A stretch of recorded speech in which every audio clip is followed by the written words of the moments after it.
Hi everyone, it's Scott here from RE/MAX, East Coast Elite Realty, and welcome to another episode of Hometown Proud. I'm standing here today in the Harvey Community Center, and we're going to go into the council office and sit down and chat with the Mayor, Richard Corey, and find out what's in store for Harvey and learn a little bit about the new rural community. Follow me.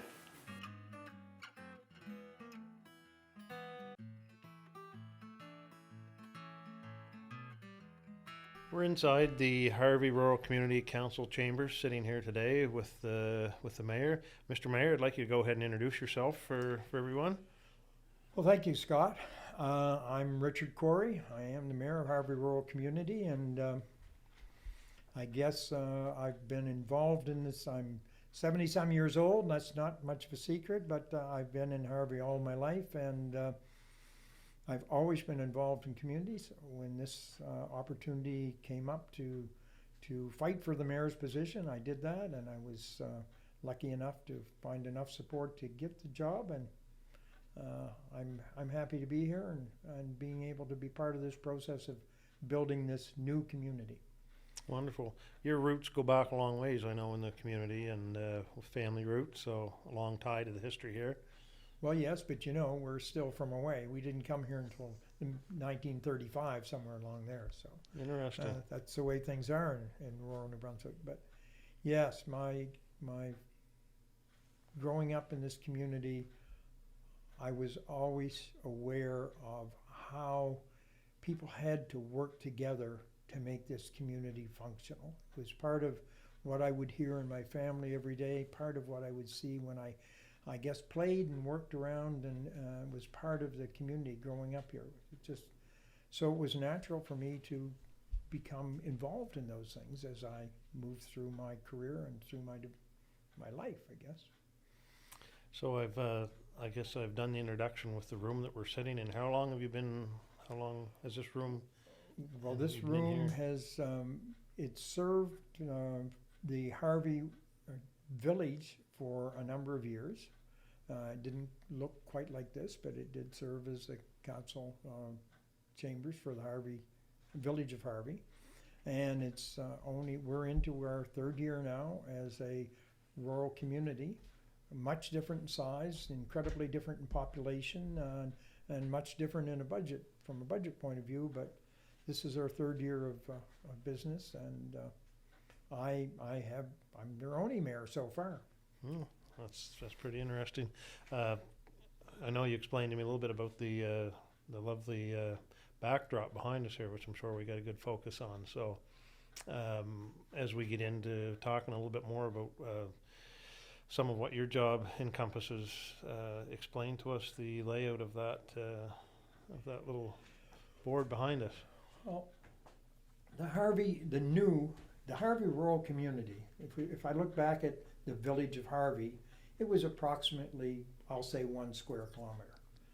The new Harvey Rural Community starts in Dumfries, goes to the Woolastook Bridge, goes to the Charlotte County line and out to Christie Ridge and to Macadavic and Ormuckto Lakes in the back of them. We're about 900 square kilometers. We were about 280 people in the old village of Harvey. We're about 3,800. So this map shows basically the territory that the Harvey Rural Community covers.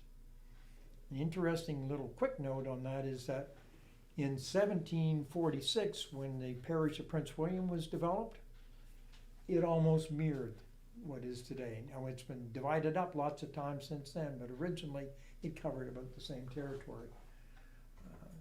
So it's a huge area.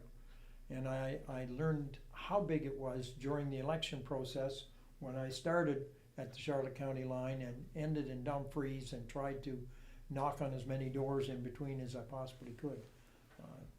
It can take you 25 minutes to drive from the center to the edge easily. So.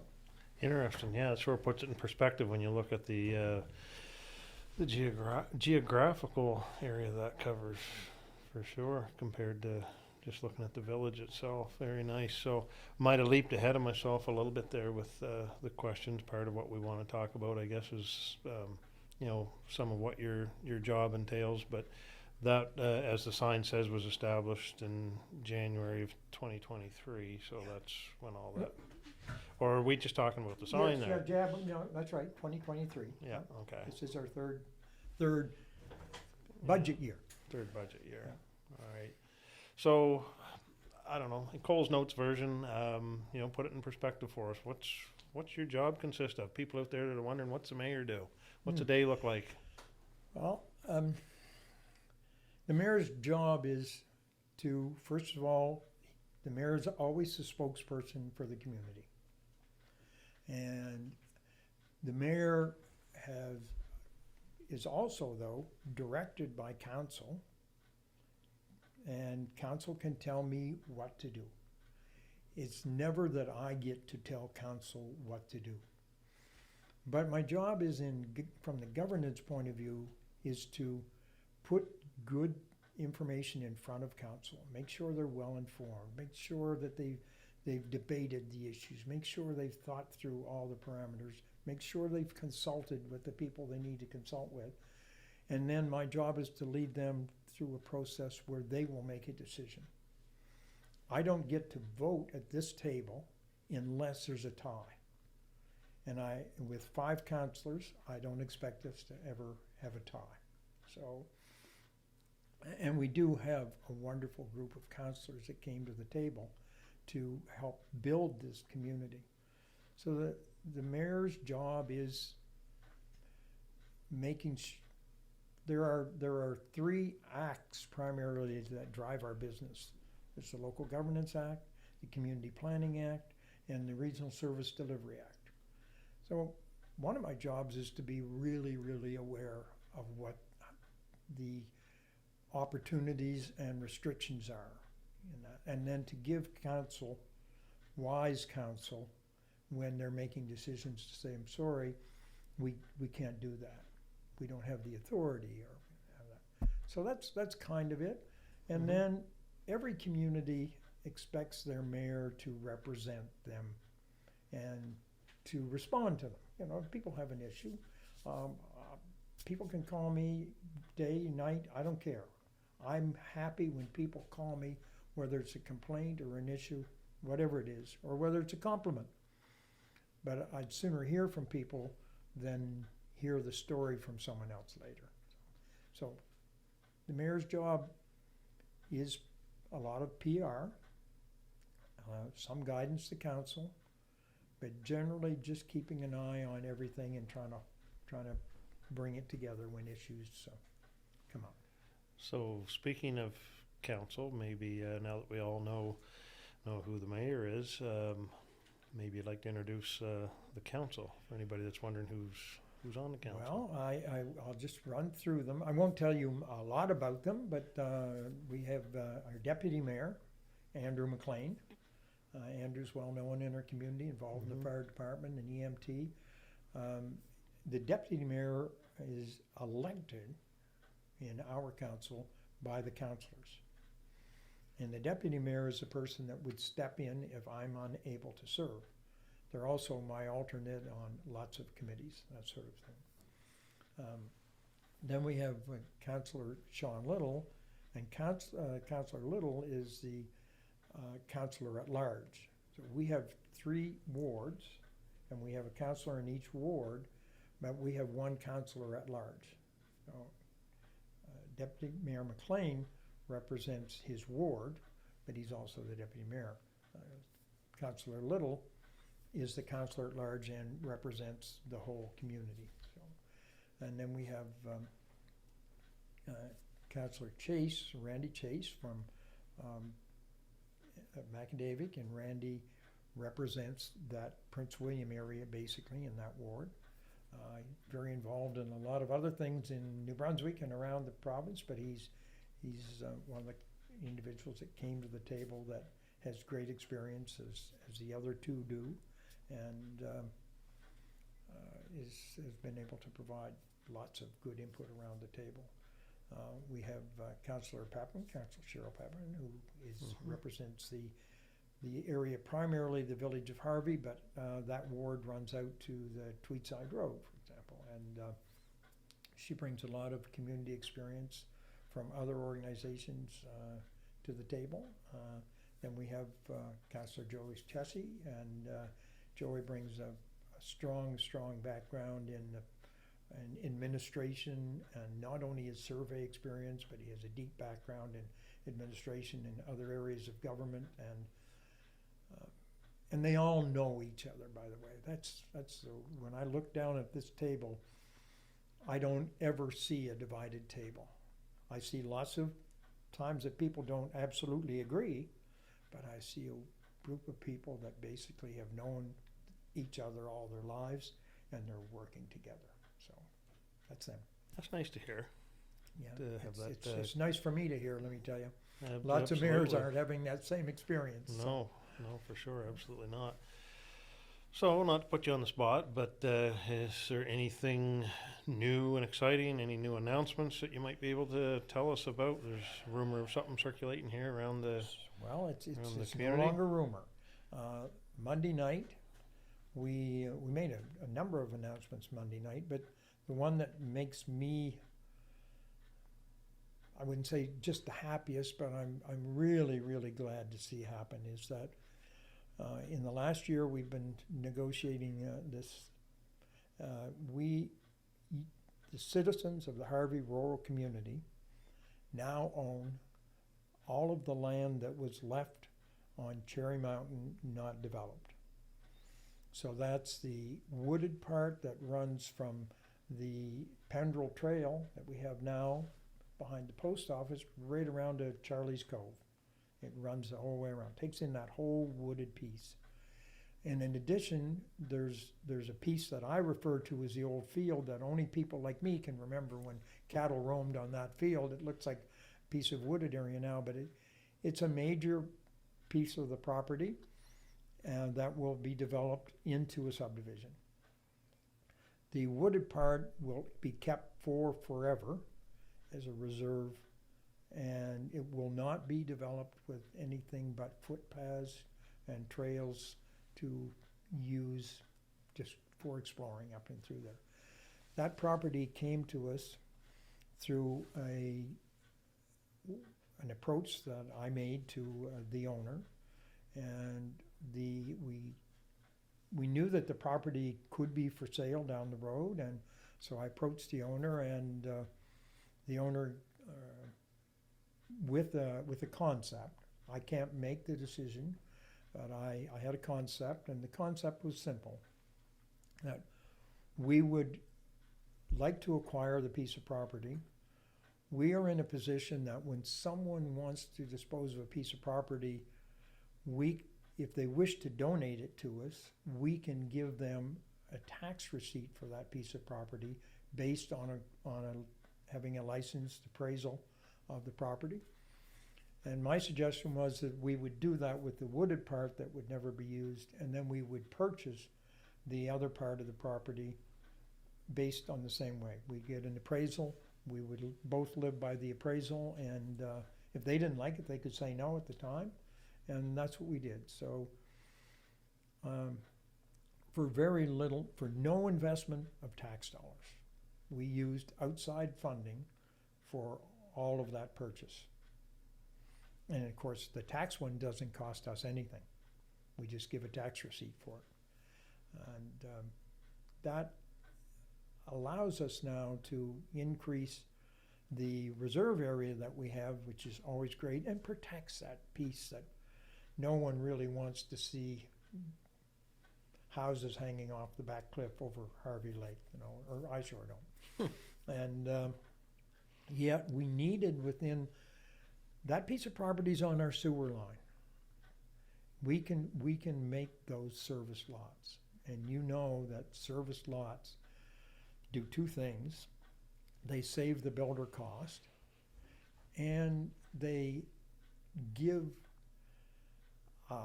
assurance to the buyer that they're not going to have problems with septics and those kind of things. So we wanted to do that. It's an ambitious plan, and it's going to take a lot of partners, but we're already on the way to developing that, very similar to the way that Nackwick Millville rather, have developed their new subdivision up there. Mhm. So I'm excited about that. In Yeah. addition, we're doing other things. We signed this memorandum of understanding with Kings Landing. We're signing a memorandum of understanding with the Lions Club. We're gonna be helping them out significantly with their generator. And we have found provincial money for them to help support their generator as well. Last summer, we signed a memorandum of understanding with Lake George Family Campground that opened up the Lake George lakeshore to the public for free, which they hadn't had for a number of years. We're trying to use that model to make our work extended. So when we signed a memorandum of understanding with the Lions Club, they end up with their generator. It works for them, it meets their needs. And when we have an outage, they're there to help us implement the warming shelter. It's a wonderful partnership.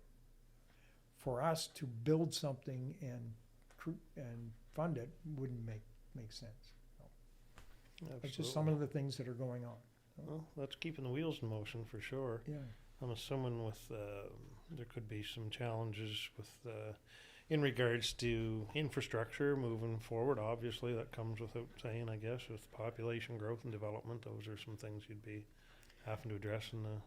Well, we're fortunate in that, and unfortunate, but fortunate in that we only own the streets and roads inside the old village of Harvey. Interesting. The province owns and maintains all of the rest of them. So the challenge there is, how do we get the province to do some of the things that we feel and our citizens feel we need to do? We do that by meeting at least 3 times a year with at the council table in the public with DTI's representatives in the area. And we put our list on the table and they put their list on the table and we talk about those things. The other infrastructure, though, we do need to think about. But we need land, and people might not want to call a children's play area infrastructure, but it's important. So in lots of the areas of our community, there's no public land. When they created the subdivisions, the province and the developer decided to trade money for the public land than to put public land in place. Had they put public land in place, we'd be looking at how do we put a play structure on there, or how do we put a boat landing in, but we don't have land. So now we're looking out to the community to say, where can we get land to develop? Mm-hmm. Yeah. Well, there's a lot of irons in the fire. Sounds like. Yeah. Well, for me. When I decided to take this job on, there was only one important thing that I wanted to accomplish. I wanted to make sure that at the end of the first tenure of our council and of the mayor, that we had built a strong municipal operation that could serve the people. And we started at the beginning with that. We took a lot of time to build bylaws and put policy and procedure in place. But when we hand that over, these councillors may all run, I may run, but in 2026, there's going to be an election. There could be a change. But no matter what happens, I'm confident that when we hand that over to the next generation in this community, that they will have a strong administrative, functional bylaw model in place to guide them through it. And that was one of my big objectives. If you don't plan, you don't do. Absolutely. So, what would you have to say to somebody, I'm sure it's been said before, but what would you have to say to somebody or people that feel that they don't have a say, or they don't have an input, or they feel that stuff's being done? And I'm not insinuating that this is a case, but I'm sure the community probably, how do we welcome the community to know what's going on? And sounds like an obvious question, but it's probably not. No, it's. I wish I really knew the answer to that.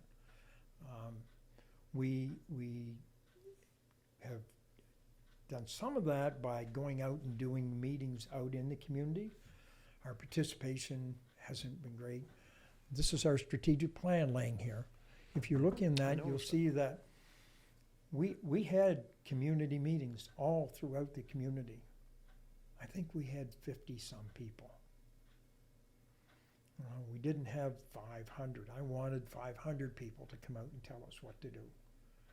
Now, behind that, there was all kinds of noise running out on the Facebook about stuff, but we don't listen to that.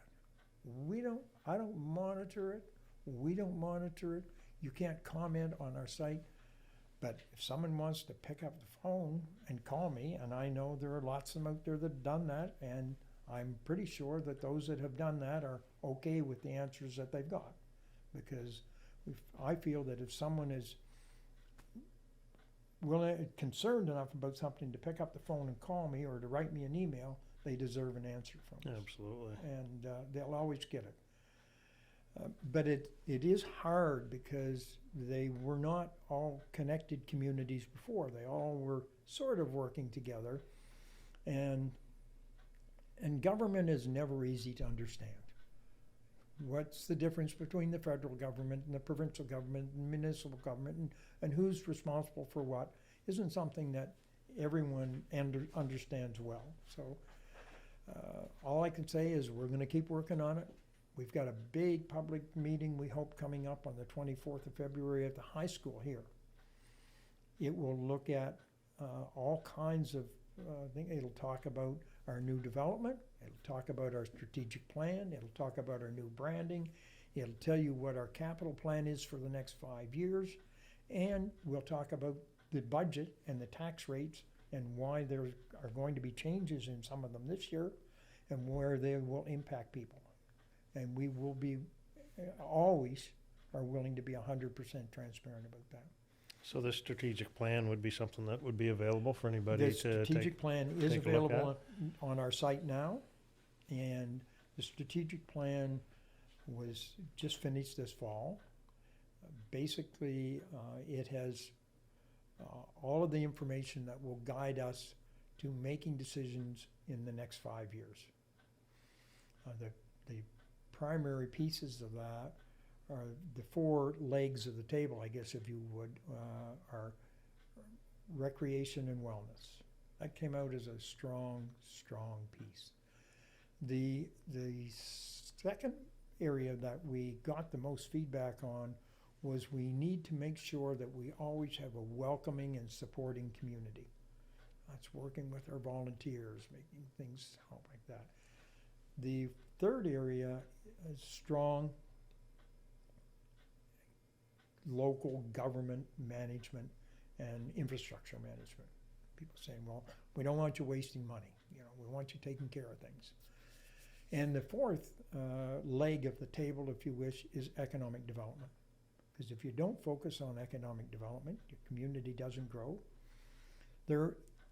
Our community needs to grow. And this plan will tell us that housing is critical to making that grow, getting that growth. So what happens when you don't grow? When you don't grow, you stay the same. Staying the same can feel pretty nice. But what doesn't stay the same is the cost. The cost goes up whether we do anything or not. So if we stay the same, and we don't build any more houses, and we don't develop any more subdivisions, then you and I are going to pay more money for living here because the cost is going up no matter what. Mm-hmm. And in the home building, I know that people don't like to hear me say this, but you know what? Every time someone builds a new home in our community, the minimum that they'll contribute today will probably be about $4,000 or $3,500 a year for forever. And that's the kind of growth that'll keep our costs down and mm-hmm. help us to minimize the impact going forward. Absolutely. So it sounds to me like I can't remember for sure. It's been a long time since I've been in high school, but I'm sure that place seats a lot more than 50 people, and did you say, I think I heard you throw the number out, 3,800 people roughly? So I don't know if we can fit all 3,800 in there, but it sure would be nice to see some numbers come and get behind that and get in and learn a little bit about this great community. We want to be able to answer people's questions. We want to be able to have them hear from us. And, you know, we're going to be there anyway. There's going to be fire trucks are going to be there that night. There's going to be hot dogs for the kids. There's going to be, the kids are going to be able to play and use the facilities as well. And we'll have people there to kind of help look after all of that. We want people to come out and hear about and tell us about what's of concern in the community, and we hope. The largest meeting that I ever chaired in this community was about 850 people upstairs here when the hospital was being resized. Yeah. And I had the privilege of chairing that meeting back then because I was chair of the hospital board at that time. It was a scary meeting, Well, but it worked out well. well, it's nice to hear that you saw it as a privilege for sure. So, on that note, like you know, we all know that positions of leadership are very challenging. They all come with their challenges. So, we've probably already heard you answer some of this, but how do you respond to the criticism? How do you handle that? You know, it can't be all sunshine and roses. Yeah, so you're always welcome to criticize me. I try not to take it personally, but I will tell you one thing: my family always does. so that's always a problem, right? So I'm saying it's okay. I know this person, and they're just venting, and it irritates my family, and it would irritate your family if someone was doing it to you. You know, but I can only respond with the facts. Council never makes a decision at this table without having been provided with the facts and information. It's always on YouTube for anyone to watch and listen to. The information is on our website. It's up there, but people don't. We're going through recycling change now. Nothing to do with us. Recycling in New Brunswick doesn't belong to the municipalities anymore. The provincial government changed it, and there's a company called Circular Materials that are responsible for the whole thing. They contracted out the service. In our case, they contracted it out to the same contractor that does our garbage, so people assume that we're doing it. We get the complaints. We want that to work well, because if you don't recycle, it goes in the garbage, and we pay for the garbage. But people are struggling to understand that that's not us. We take their complaints and we pass them on, but we're being criticized for something we can't help. I'm just saying there's only one thing we can do in that case. There's no sense debating that with individuals. We need to help provide better education about what should be happening. That's our only opportunity. And I know that when you do that, it takes time. But if you keep at it, then eventually everything is okay. And people, I wouldn't say they forget, but they move on from there. So, and criticism, I'm a good critic, so I don't mind being criticized, really. It's, but dishonesty, false information, being not doing things in a positive spirit for the community, those things do bother me. And if you do it enough, I'll respond to you. So Absolutely. Yeah. Well, question I always like to throw out there, I guess, and I'm going to put it out to you, is the crystal ball question to wrap things up.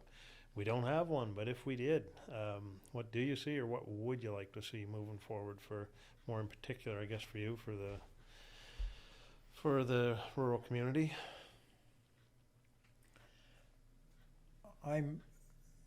One of the things I've been looking for in the magic development, not the silver bullet kind of thing, is that what are the things that we need to do better, not to manage the community, because I think we're really doing a great job of that, but to help bring it together.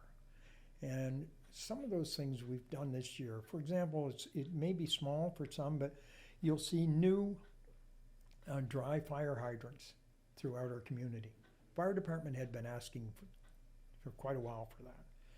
We had some money from the province. We decided to use it for that.